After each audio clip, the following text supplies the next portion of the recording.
had experiences with God, but there's been no follow-up.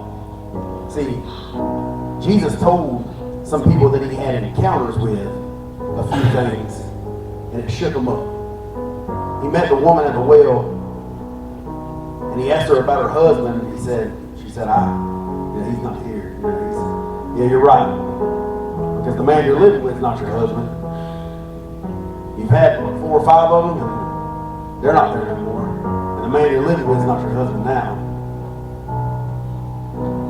And he said, you can drink this water out of this well, and then you can come back tomorrow and you'll be thirsty again. But if you drink from my well, then you'll never thirst again. Now go and sin no more. The man that was laying by the pool of Bethesda, I never even got into it. But if you read on down to verse 9, 10, or 11, somewhere in that area, Jesus hadn't even told everybody who he was yet. But that was kind of like his coming out party. And everybody rose up against him and they said, you healed him on the Sabbath day. Well, who are you? And he come back in and the man was like, he was racing. Of course, he had never walked. 38 years he had laid there by the pool, hopeless and helpless.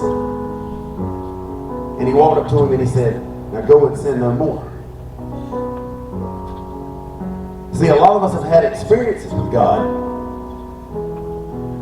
But when we need to get up, and Jesus said to you, like he said to me before, now get up.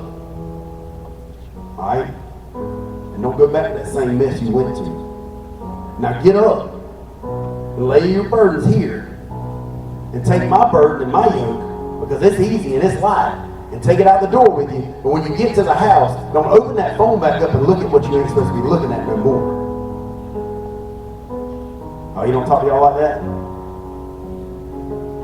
Now listen, I'm going to touch you, and I'm going to give you this blessing, and I'm going to make you feel that warm feeling inside, because that's my presence, and I'm going to wrap my arms around you. But tomorrow when you get around your friends, and one of them makes you mad, don't cuss them out. Don't lose your temper. Now listen, I'm going to speak to you. You ain't been speaking to me. You ain't been reading your word. You ain't been praying. But I'm going to speak to you while you're down here at the altar, and I'm going to tell you you're mine because you are mine. But when you get up from here, don't go back and run back into that same sexual sin you was in.